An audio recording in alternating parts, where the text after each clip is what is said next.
श्री रमेश चंद्र अग्निहोत्री जी महाराज, आप सभी को गोविंद की असीम कृपा।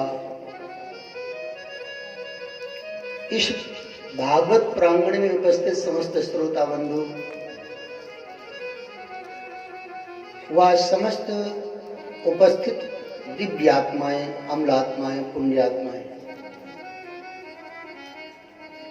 आज इस ज्ञान सत्र का तृतीय दिवस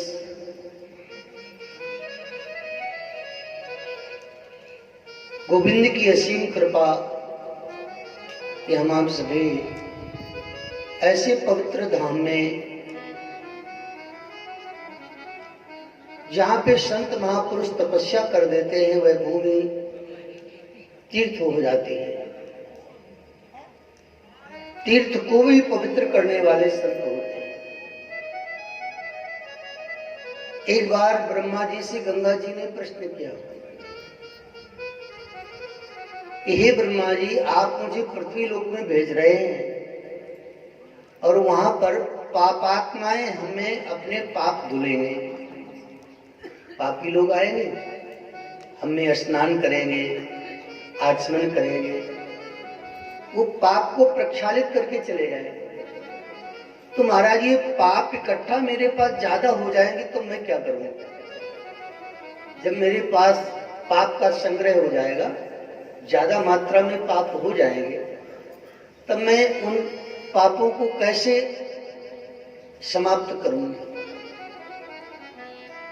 तो ब्रह्मा जी ने गंगा जी को एक बहुत अच्छी बात बताई।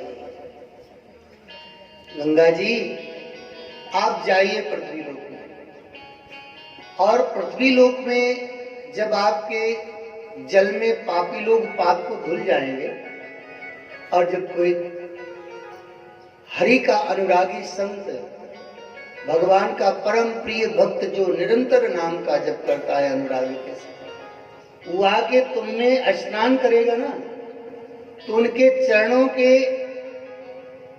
जल से आप पवित्र हो जाएंगे। परमात्मा के चरणोदक से गंगा जी बनी, लेकिन और जो सारे धराधाम को पवित्र करते हैं, लेकिन ब्रह्मा जी कहते हैं कि वो परमात्मा के परम प्यारे अनुरागी भक्त जब तुम्हें स्नान करेंगे तो तुम्हारे पाप नष्ट हो जाएंगे। तो संतों के चरणों में तीर्थ होते हैं।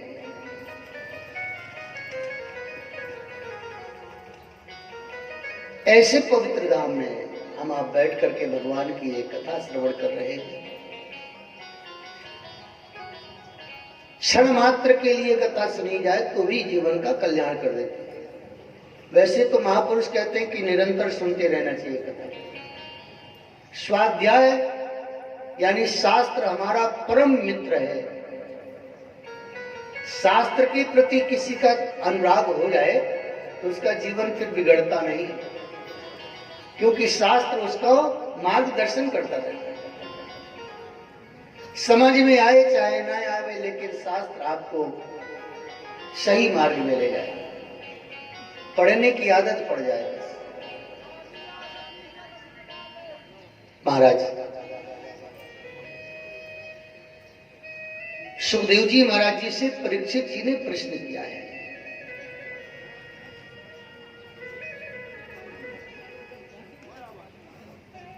अतः पृच्छामि संसिद्धिं योगिनां परमं गुरुं पुरुषस्य यत् कार्यं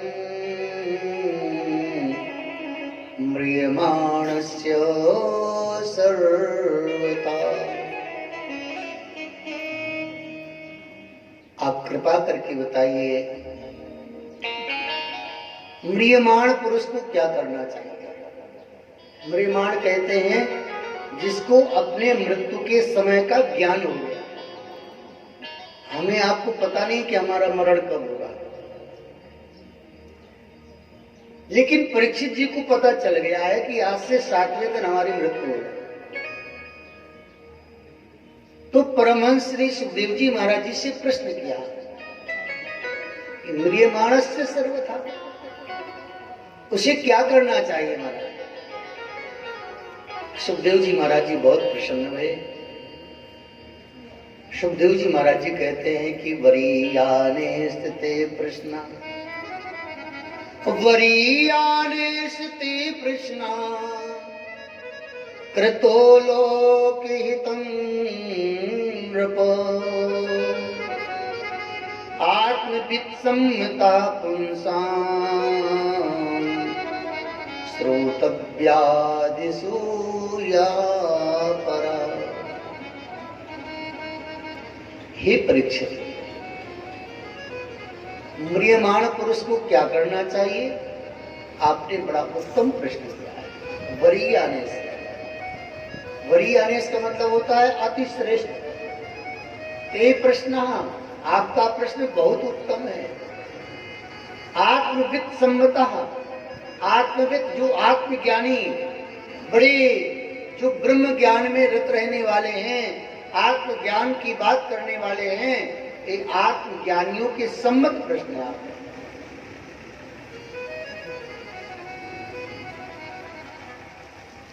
और आप श्रोतव्यादिश यह परा, ये जो प्रश्न किया है इसको, इसके समाधान को आप सुनिए।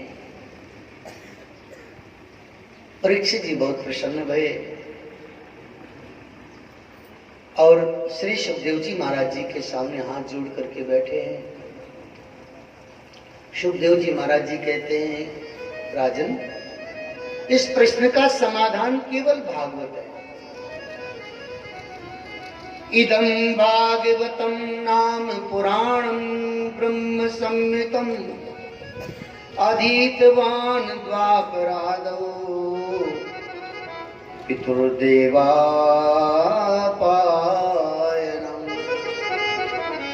पितुर्देवपायनादम्। कहते हैं ये भागवत, इसका नाम पुराण, भागवत पुराण है। पुराण का मतलब होता है पुराना, पुराना इतिहास।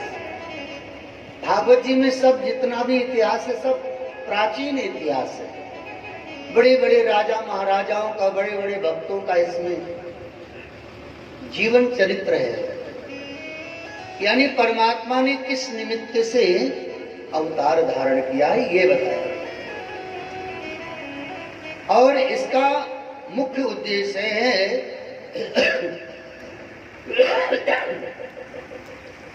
कि भगवान के नाम में प्रीति उत्पन्न करती है। भगवान के नाम में प्रीति उत्पन्न करती है। नाम ही सब कुछ है। जितने भी शास्त्र पुराण हैं सब नाम की महिमा गाते हैं। नाम के प्रति हमारी आपकी रुचि कैसे उत्पन्न हो ये पुराण बताते हैं। संसार में रह करके हम संसार के द्वारा प्रदत्त दुख विपत्ति को कैसे उससे मुक्त हो, ये नाम ही एक साधन है। नाम के शरण में हो जाने से जीव को ना दुख होता है, ना कोई विपत्ति आती है। नाम में प्रीति हो जाती है। लेकिन एक बात है, नाम भा जाए, नाम अच्छा लगने लगे, नाम में स्वाद मिलने लगे, नाम में इतनी प्रीति हो जाए कि हमारा जीवन ही नाम बन जाए। ऐसा नहीं कि थोड़ा देर जपे तो बस फिर बाद में कहें महाराज मजा नहीं आया। नाम को आप जितना जपेंगे उतना ही आनंद देगा।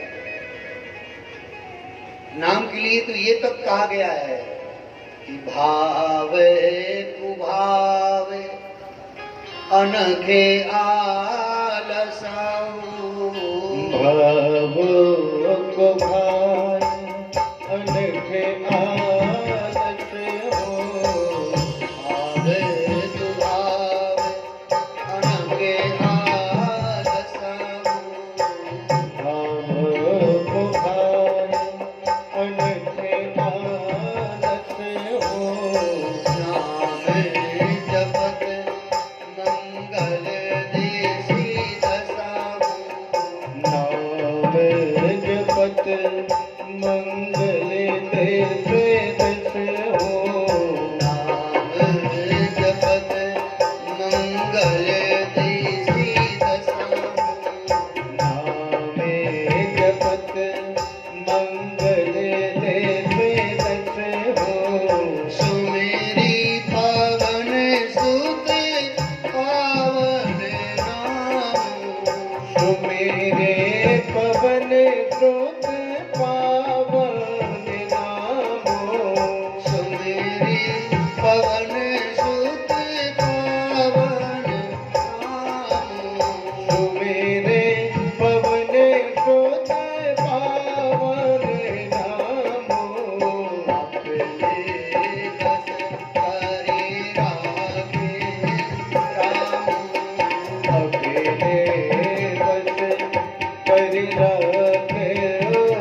ले बस कर राखे ओ नाम।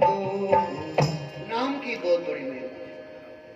नाम लेने से भव सागर समाप्त हो जाए। नाम ले तो भव सिंधु सुखाए।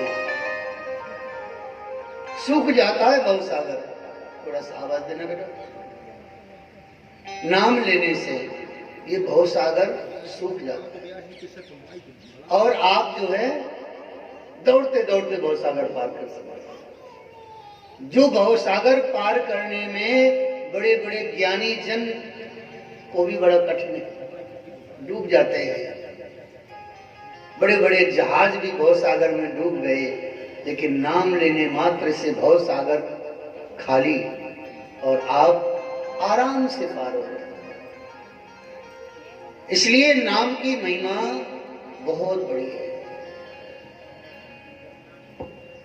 तो महाराज सुखदेव जी कहते हैं योगी नाम नृप निर्णीतम हरे नामान कीर्तनम। हे राजन, योगियों के द्वारा निर्णय किया गया है कि कलयुग में नाम संकीर्तन उत्तम साधन है।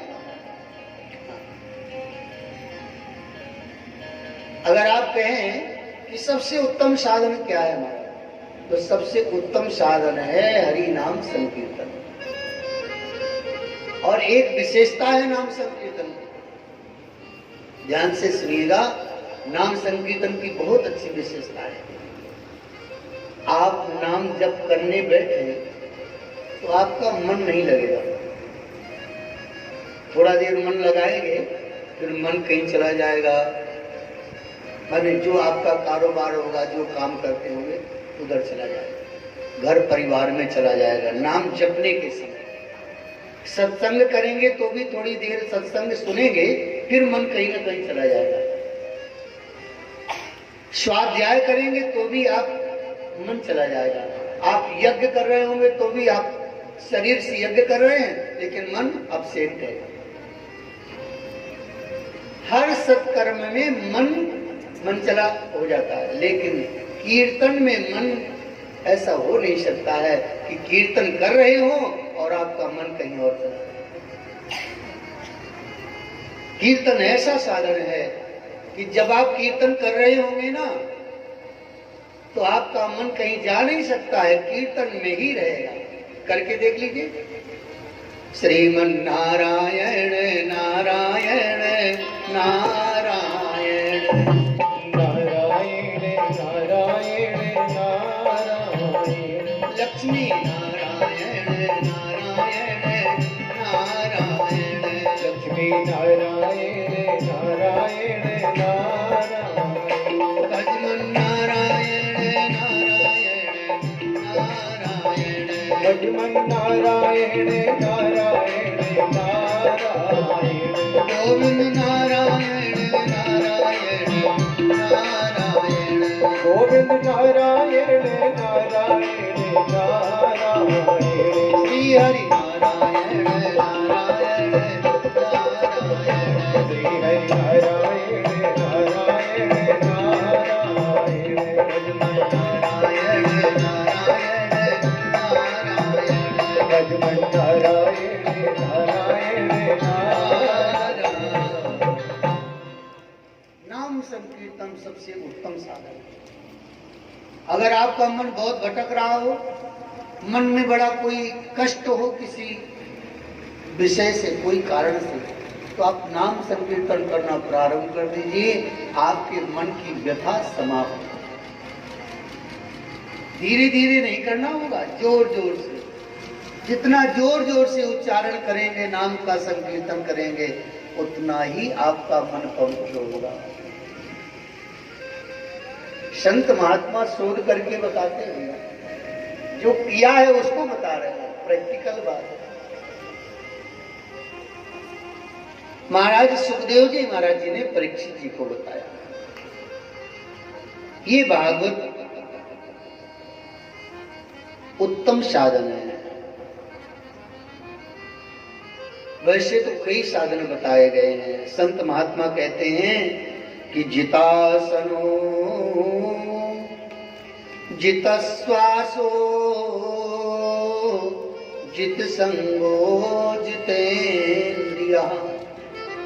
जितश्वासो, कोई योगी कहते हैं कि श्वास को जीतो, नाक बंद करके प्राणायाम करते हैं। कोई कहता है जितासनो, आसन को जीतो, 4 घंटे एक आसन में बैठ करके आसन पर विजय प्राप्त। कोई कहते हैं जित संगो, संसार में जो संग है उसको जीतो, यानी कुसंग को पराजित करके सत्संग पर विजय प्राप्त। कोई कहते हैं जितेंद्रिया, अपने इंद्रियों पर विजय प्राप्त, इंद्रियों को जीतो। सब अपने अपने मन के अनुसार बता रहे हैं। जो जिस पथ का पथिक है वह उसी पथ का बात करेगा।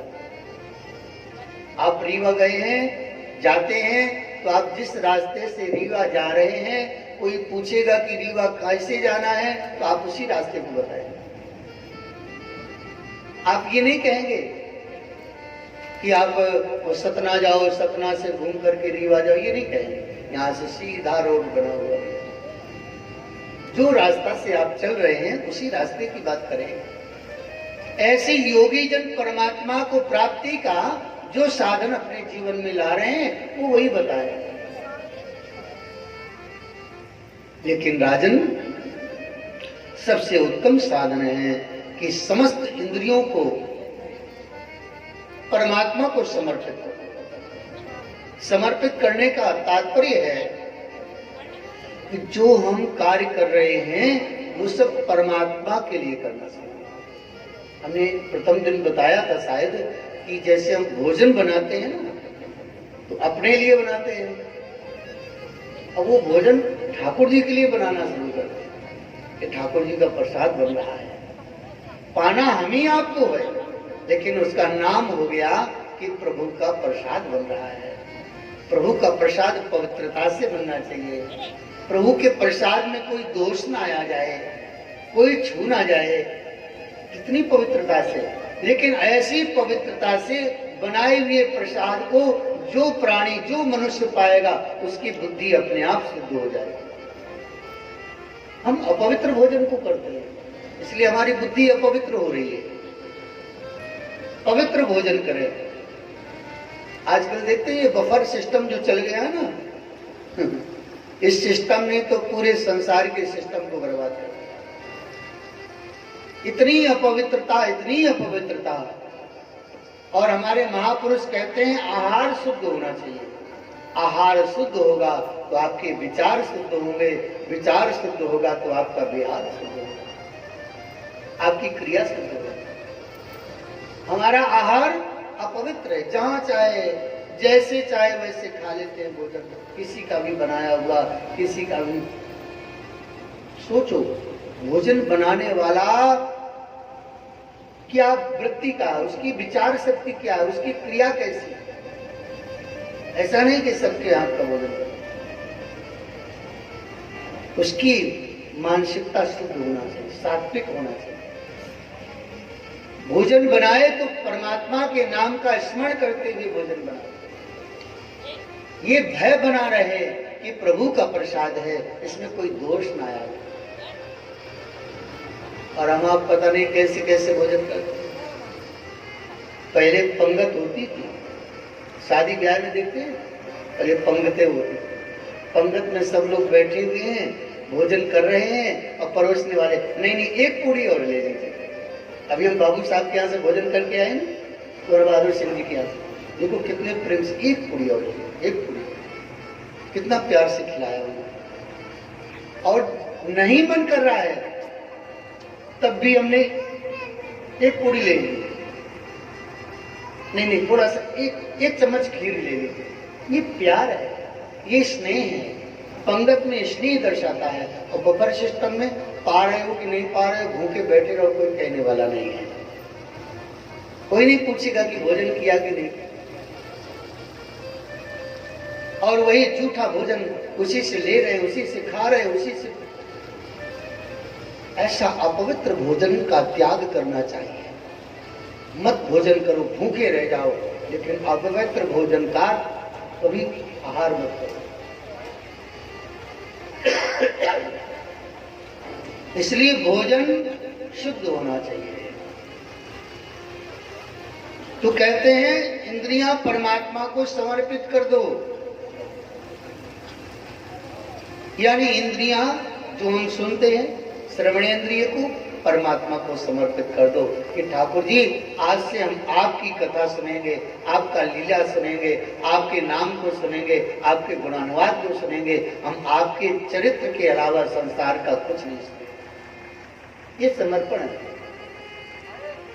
जैसे पतिव्रता स्त्री अपने पति को समर्पित होती है तो पति का ही सर्वस्व चिंतन करती है। भोजन बनाएगी, मेरे स्वामी को अच्छा लगे, वो काम करेगी जिससे मेरे पतिदेव प्रसन्न हो। ऐसा काम नहीं करेगी वो कि मेरे पति को भाई जाना पाए। मेरे पति की प्रसन्नता ही मेरी सबसे बड़ी प्रसन्नता है। मेरे पति के पिता हैं, उनकी सेवा करूं जिससे मेरे पतिदेव प्रसन्न हो। मेरे पतिदेव की माँ है, मैं उनकी सेवा करूं, उससे मेरे पतिदेव प्रसन्न होंगे। मेरे पति के भाई हैं, मैं उनकी सेवा करूं, मेरे पतिदेव प्रसन्न होंगे। और जिनकी सेवा से पतिदेव प्रसन्न ना हो, पत्नी को उसकी सेवा कभी नहीं करना चाहिए।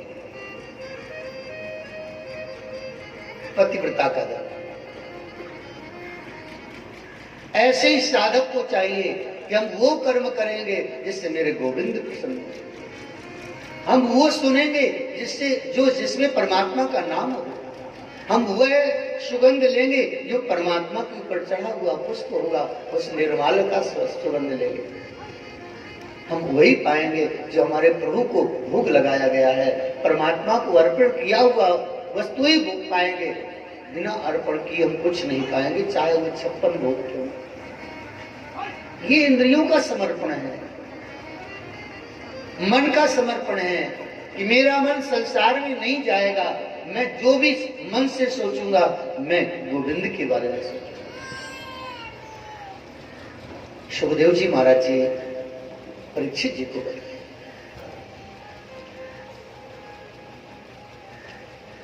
और सुखदेव जी महाराज जी परीक्षित जी से कहते हैं, राजन, परमात्मा की भक्ति ही सर्वश्रेष्ठ माने लाभ है जीवन का। भक्ति नहीं मिली तो आपने कुछ भी नहीं प्राप्त किया। आपने संसार का खूब धन अर्जित कर लिया, खूब धनवान बन गए, लेकिन वो धनवान धन आपके साथ जाएगा क्या? आपके साथ कुछ भी नहीं जाएगा। लेकिन उस धन को कमाए हुए धन का आपने धर्म कर लिया उसने, तो किया हुआ दान, किया हुआ धर्म कर्म वह आपके साथ चलेगा। अगर उस धन का आपने किसी शुभ कार्य में खर्च कर दिया तो वह शुभ कार्य आपके साथ चलेगा, उसका फल आपके साथ रहेगा।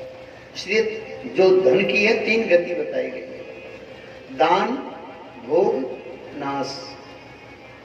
अगर कमाए हुए धन का हम दान करें, धर्म करें या किसी शुभ कार्य में खर्च करें, वो प्रथम गति है। दूसरी गति है दान करने के बाद बचा हुआ धन का भोग करें, हम अपने में खर्च करें, कितना खर्च कर सकते हैं। और अगर दूसरी गति में भी हमने उसका व्यय नहीं किया तो अंतिम गति है नाश। उस धन का दुरुपयोग करने वाला ऐसा कुपूत हमारे घर में आएगा कि आपके कमाए हुए धन का आपके सामने ही दुरुपयोग करेगा। इसलिए अपने कमाए हुए धन का धर्म में खूब उपयोग करना चाहिए। सुखदेव जी महाराज जी कहते हैं, अकाम सर्व कामो वा मोक्ष कामा उदार दी तीव्रेण भक्ति योगेनो यजेत पुरुषं परम।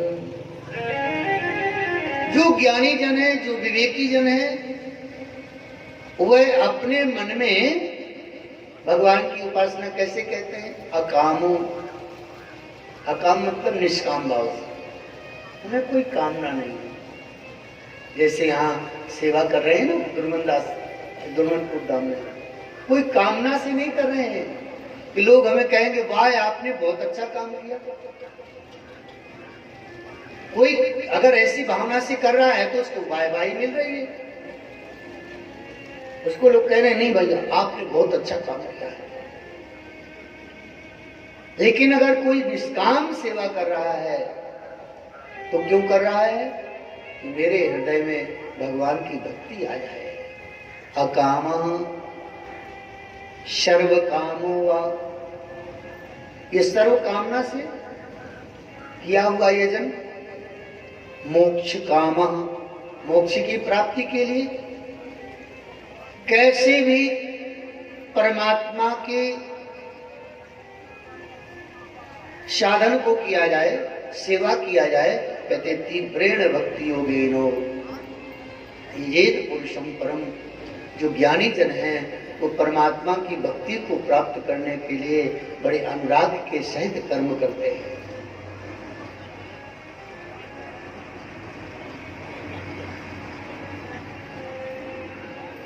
हम तुम्हारे थे प्रभु जी, हम तुम्हारे